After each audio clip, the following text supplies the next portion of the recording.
Well, this is part 2 of Little Love Tap Uncle and Blabbermouth.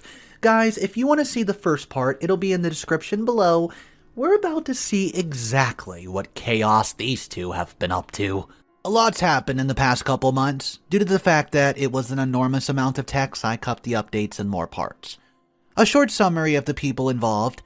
Visitors, aunts, uncles, and cousins who ambushed me at my home demanding money. Little Love Tap Uncle.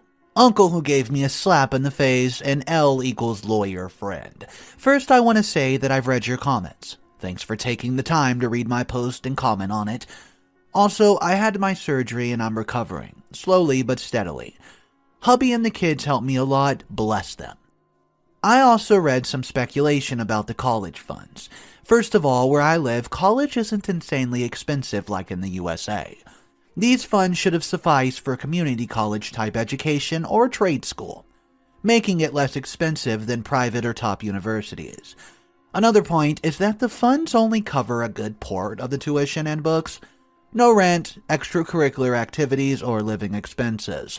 So it doesn't cost millions, like some people speculated. The mortgages were not entirely paid off either, but I gave sister-in-law and brother-in-law and my brother an amount which helped them a lot. They've paid off the rest themselves. My investments, well, they were done before hubby was in the picture. We're in some companies, technology that's since grown a lot. Not all the investments have paid off, but some certainly did.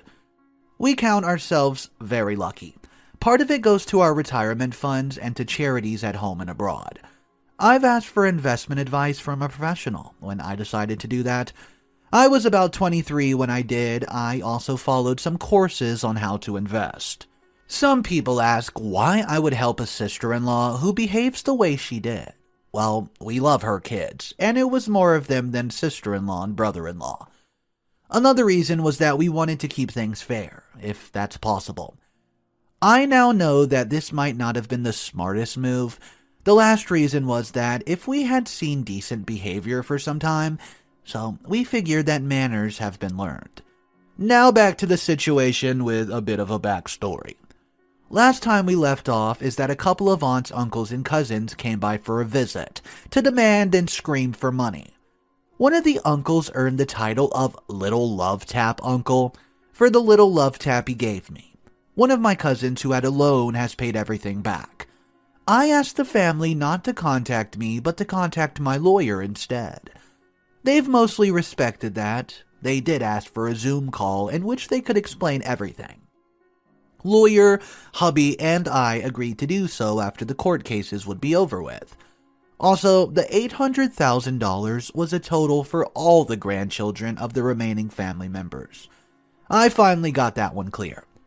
Some people doubted that, and thus I went over the recording again. Sorry for the misinformation. We later found out that they had just come up with a number and would just see how it would end up. Little Love Tap Uncle's broken cheekbone was not even broken, just severely bruised. The grapevine is not always reliable. Also, we had some harassment from family members after the virtual visit. Okay, so now on to the update. I don't know all the details of the court cases as I could not be present. Not COVID, but other health-related issues. Let me say that first. Also, due to COVID, most of the conversations were through online meetings. Little Love Tap Uncle was charged for trespassing, assaulting, and threatening to cause bodily harm, and he pled guilty. His lawyer said that he's been following anger management courses on his own, and reports from the therapist and another court-ordered psychologist confirm what we thought. That this is not like him, and he regrets everything he's done. Judge gave Little Love Tap a very hard time for what lawyer told me. Judge did not take kindly that a man would hit a woman. Little Love Tap Uncle was asked some tough questions by the judge. The main was why he did it. Well, now it gets juicy.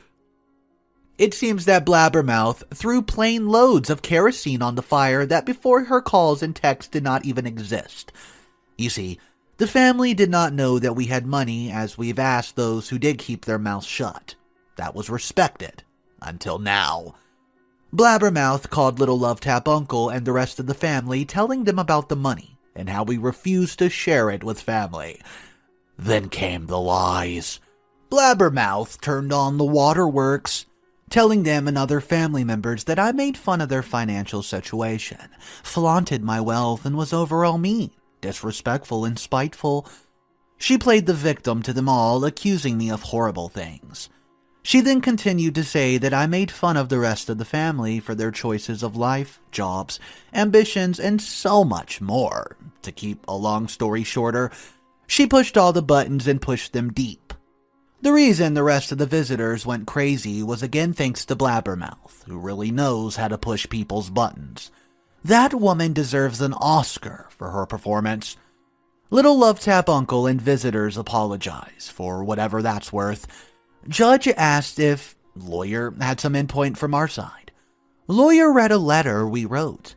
Lawyer told judge that we were deeply hurt by what happened, that no ill will, harm, or disrespect was ever meant towards any of them. We chose to do with the money as we saw fit and would always have been willing to help.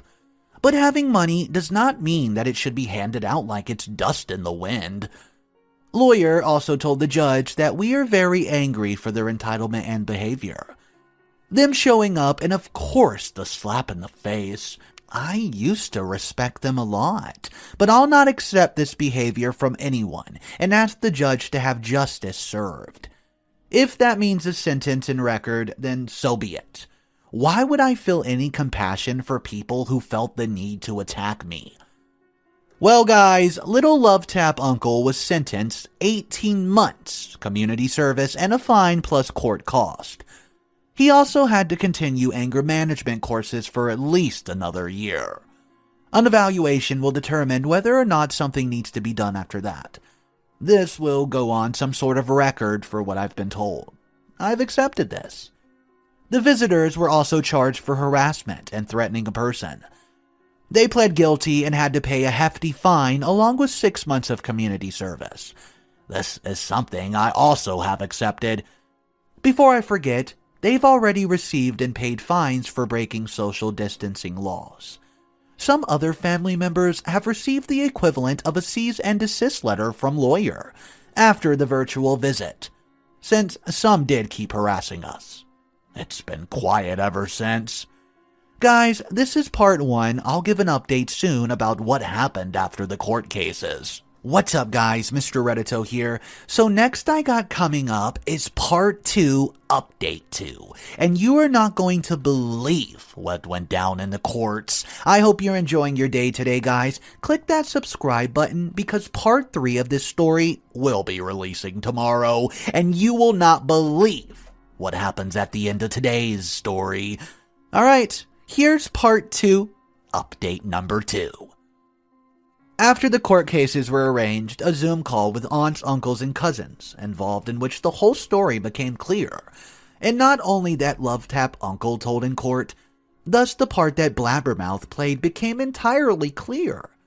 Lawyer and their lawyer were present. They apologized and explained that they felt really hurt and angry that Blabbermouth insisted that they went, quote, for their rightful share, as they deserved it, because of the hurtful things that I said. They were family and deserved it. That family shares. Blabbermouth told them she did it and that it worked. They also repeated the insults and horrible actions that I committed, according to Blabbermouth. They felt hyped up by her. That and greed, well, it got the best of them. They understand that this money is for us to do as we please. Our relationship's not the same and won't ever be, to be honest. They seem to understand that we're not able nor willing to forget this attack on me, my character, and to an extent my husband as well. To be sure, I have a no-contact order against them for at least a year. It also dawned on them that one breach of the order will ensure they get meet with law enforcement once again, as I don't back down. They all realized that if we were ever willing to help out financially in forms of a loan, they annihilated that chance. We've been brutally honest with each other. I was pissed. I told them that they're adults who should have known better than to jump to conclusions. I was calm and collected when family members contacted me, No, I wasn't. I let everything go. I told them to at least have the decency and soundness of mind to ask the other party or parties involved for their side of the story and listen to the side with an open mind. I tore them all a new one. I was brutal, according to husband and lawyer. I treated the family to 20 minutes of brutal honesty. Even husband and lawyer said they were impressed, to the point of scared. After a lot of talking, the call ended. The relationship might not ever heal, but at least we discussed everything. I may have peace with that. If they could do this, then I don't want them as family. Lawyer thought I had learned my own lesson about not letting family off the hook easily just because they were family.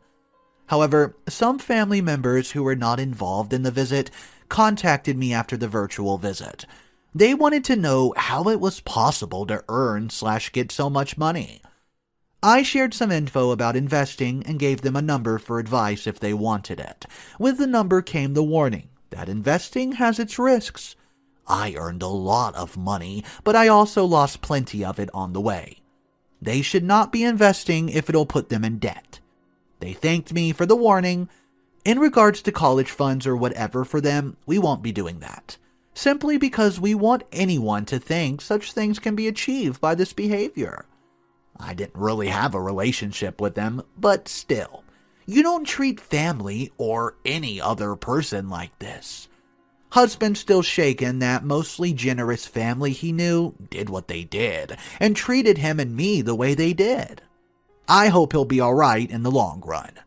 So, that's the part of Little Love Tap Uncle and the visitors. I wonder what the future will bring. Next update, and more family came out of the woodwork. Okay, thought I'd give a little info about the current going-ons. Cast, you know most of them. Little Love Tap Uncle, the one who slapped me. Visitors, aunts, uncles, and cousins who came and tried to persuade me to give them money. Lawyer, Blabbermouth, which is sister-in-law who could not keep her mouth shut and blabbed all kinds of things to the family. Certified loan cousin who asked and got a certified loan. He has since paid it back. There will be a lawsuit against Little Love Tap Uncle and the visitors. When date set for January at this point, let's hope it doesn't get postponed. Hubby and I have written a letter that our lawyer could read in court in the case we won't be able to be there, either in person or on a video call. Blabbermouth's role is becoming clearer, but since we don't have the full picture yet, I'll update later. Little Love Tap Uncle had a minor fracture of his cheekbone, apparently. Nothing major, and he didn't need any surgery. Hubby, lawyer, and I have some good news and honest conversations about my own behavior. Lawyer is a friend I know from way back, and he says that although I'm quite the gentle soul, I can also be a strict, direct, and have a no-nonsense attitude to me. I've always been family-oriented and wanted to help others. Unfortunately, this has proved to be my downfall. Lawyer and hubby agree that I can be more nonsense and stricter when it comes to family as well. I recognize this. I tend to sweep things under the rug because family. Stupid me. Since then, I get great feedback from both of them and have sought out a therapist who says I've made improvements. Since the visit, hubby and I just have been contacted by many family members from his side, mostly to ask questions about as they've just heard one side of the story and things were unclear to them. Some of them were understanding about the situation. They were honest that they felt left out, but as one cousin said, "To be honest, I would not have thought of you either if something like this would have happened to me." They repeated they would appreciate any gesture, but that it was not their money to decide. Unfortunately, there were some family members who came to the defense of the visitors, and what was the big deal? I had plenty of money. Just share it, you won't miss it. Oh boy, here we go again. They've been sending us daily messages, basically hello harassment charges, telling us that we were selfish people and that family should share when good luck came their way. Then one day, we received a request for a Zoom call from a cousin who had not spoken to us at all. We accepted, only to find out that it was the virtual ambush of the visit. Some family members had gathered online from their separate homes to, quote, talk to us. They got there minutes before I made it clear I wanted to say something, and here's how the conversation went. Hey, I want to say something. Okay. So, you want us to share the money? Oh, yeah! First, I want $2,000 from each of you. That's when the people cry in outrage, loads and loads of comments, then one of them said the magical words. Why would I give you that amount of money? Me and my partner work hard for that money, and now you just demand it? You can't do that. We all work hard for that money. Oh boy, they walked into that one, didn't they? So, I say this. So do we. What makes you think that you can make some demands and just expect us to give you a buttload of money? I'll be honest that I loved the embarrassed silence that followed. Certified loan cousin was part of it and said that when we heard about it, he called for a certified loan for the down payment of his home. He then went on about the terms of the loan and that according to the lawyer he had asked to review it, it was a good document. Strict, yes, but it's protected both sides. Hubby and I did tell them that certified loan cousin was given the loan because he asked for it nicely and agreed on a certified loan. One of them asked if we would do that again. We told them point blank that if they would want to borrow money, we would not be sure to agree because, well, here's why. Number 1, they behaved like entitled people and treated us like crap. Number 2, you don't get to treat people like this and then go kissing their butt the moment you want something. Number 3, they all have jobs. Save for it is something that is considered a luxury. Number 4, the circumstances might change, so maybe we would not be able to help. And last, if, and that's a big if, we decide to help out, we wanted the most minuscule details about what the money is needed for, and they have to agree to a certified loan. Most people back out as they don't want strings attached, or a claim made on their car, house, etc. It was very, very silent for a while. I told them that I had a good idea they wanted money because they wanted a more luxurious car or remodel the kitchen, bathroom, whatever's in their house while it was still working and no hazard or in need of replacing. Maybe they wanted to buy that fancy item they coveted for a while or a game console for their children. Save up for it. More silence and embarrassed shifting on that part. Hubby told them to stop harassing us. We were being blamed by tearing the family apart by their own greed. Up until now, there was no problems and we all just went along fine. Now money comes into the picture and almost everyone changes into money-hungry morons. Yep, in his exact words. He became very emotional as he said that it wasn't the family he grew up with and that he hated it to see them change so much. Then the apologies came from some of them.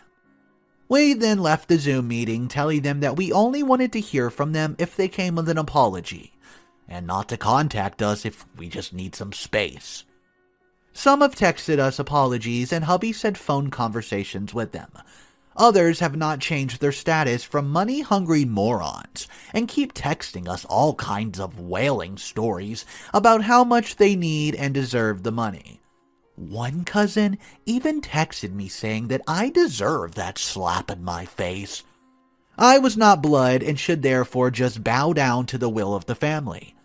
He even told hubby to get his wife back under control and be a good family member. He keeps harassing us and made some comments that hint on me being hit again. I simply said if he had talked to little Love Tap Uncle and how his broken cheekbone felt. Those comments stopped and certified loan cousin told me he suspects that cousin did not want to meet my right fist, as cousin talked to him about it and had been hinting something along those lines. Every text I get saved, and it goes into a big ol' USB flash drive for lawyer to get started on some nice cease and desist letters, as some may know them. Little Love Tap Uncle and the visitors have stopped contacting when asked and advised to. So, that was the update to this point. On a more positive note, certified loan cousin and his girlfriend had bought their house, and when it was done, we were invited to visit it. Mask wearing and keeping distance, of course. They turned the house into a home. It was good to see the pride and joy coming from them. Next update. So guys, this is a little bit different of an update. First off, my apologies it took so long. Last post is what happened to little Love Tap Uncle and visitors and the aftermath concerning them. This is about Blabbermouth, my oh-so-lovely not sister-in-law who instigated the whole mess. Well, 2 of her kids moved out after a very bad fight with her. The eldest, who's 26, and her boyfriend already had a home waiting and just moved in.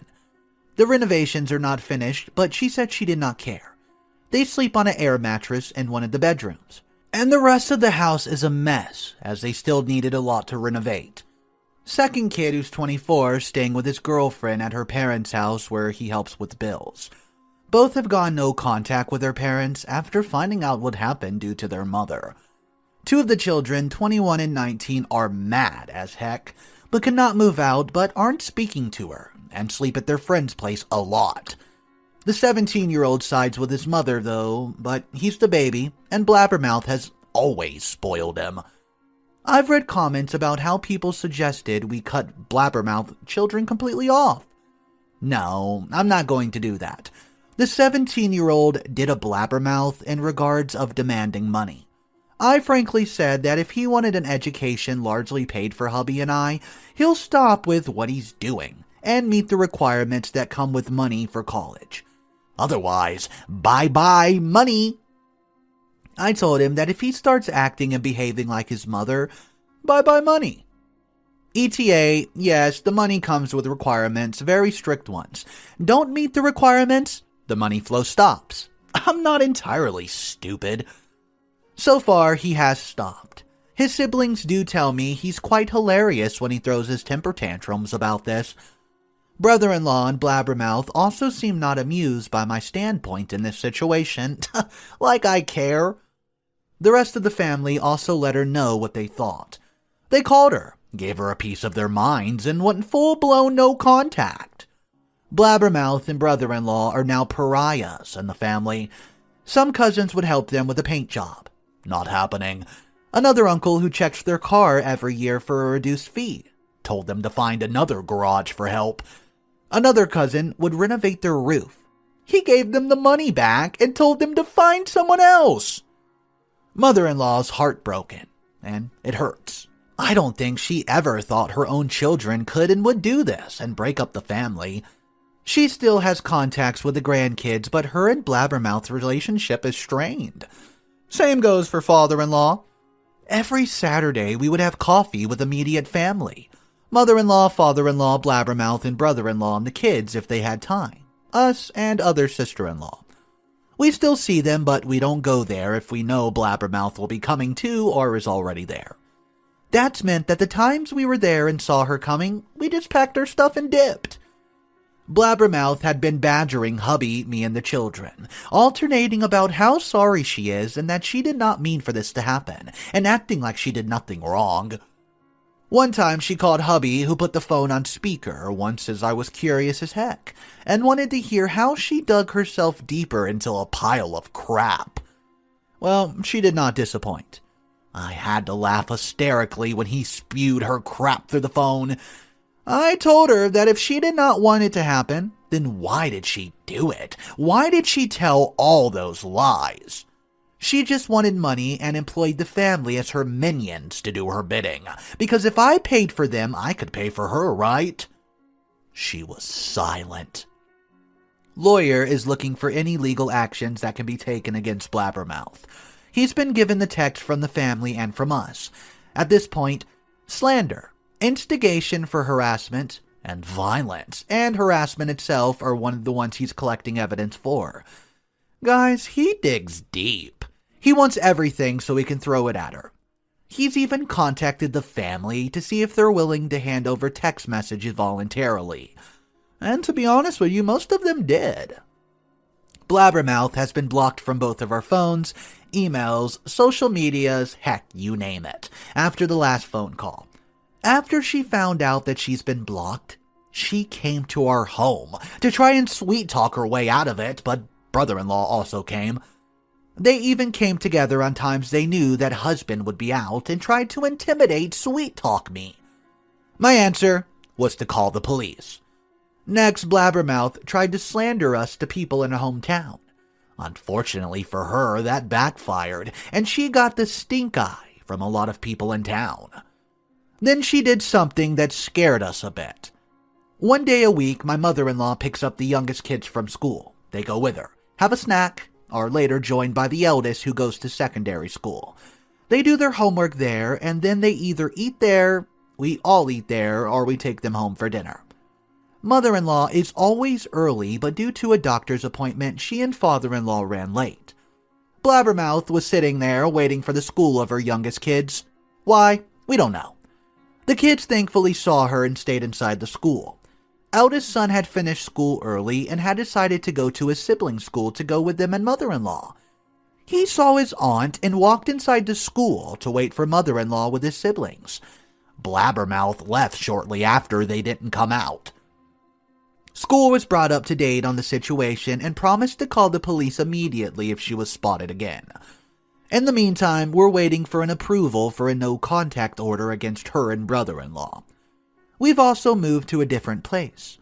Initially, we did not want to, but due to what's been happening, we thought it might be the best thing to do. Other people heard what happened and were very friendly all of a sudden. In the town where my brother lives, there's a nice place. The house is similar to ours. Our kids also know kids their age at the school, so it's not a problem in that regard. They start there in September. Eldest can go to school still, and there's a good bus connection with a short bus ride. A good thing is that my brother lives on a 2-minute walk from our house, and the neighbors are also very nice and welcoming. My parents have moved to a smaller home close by, and no, we did not pay for it. My parents were adamant we could not. The only thing we paid for was the rent of a moving truck, and a good insurance for us mommy dearest was frothing at the mouth because we paid for it. She doesn't want that. When hubby and I were working, they came around sometimes to keep an eye on the house. We don't mind, they've never done anything to cause mistrust. We're looking at how we can protect ourselves further. Hubby, lawyer, and I are looking at the legal things concerning this. Our house also has some security measures, like cameras with audio and video. They record and images are just stored. At this point, things are calming down. We're still close with hubby's other sister, my brother, and other family members who want no part of this mess. So, this was the update part 1 of Blabbermouth. I'll post the second tomorrow. Okay guys, it just seems the more we read this story and add parts to it, they just keep getting more narcissistic and entitled. I don't understand it. Let's read one comment though that's specifically about Blabbermouth. Maybe I just read up on narcissists and it seems to me like she fits, at least partially. If she is on, then it could give some insight into what to expect from her next. As for OP, I've been sitting here reading through this whole thing. 1. You're lucky with hubby, kids, and having such a nice family. Well, the good ones at least. 2. Congratulations of earning the money through hard work and dedication. 3. Very nice of you to share wealth in a fair and thoughtful way. Splendid job on dealing with the visitors. I guess that must have been a real emotional hardship to see good people turned into greedy baboons. Number 5. Good luck vanquishing Blabbermouth. So guys, drop in the comment section down below, what do you think's going to happen next? Part 3 is coming at you tomorrow. Click that subscribe button, bell notifications enabled, and you will not miss that update. Have a wonderful day, guys, and I'll see you in part 3.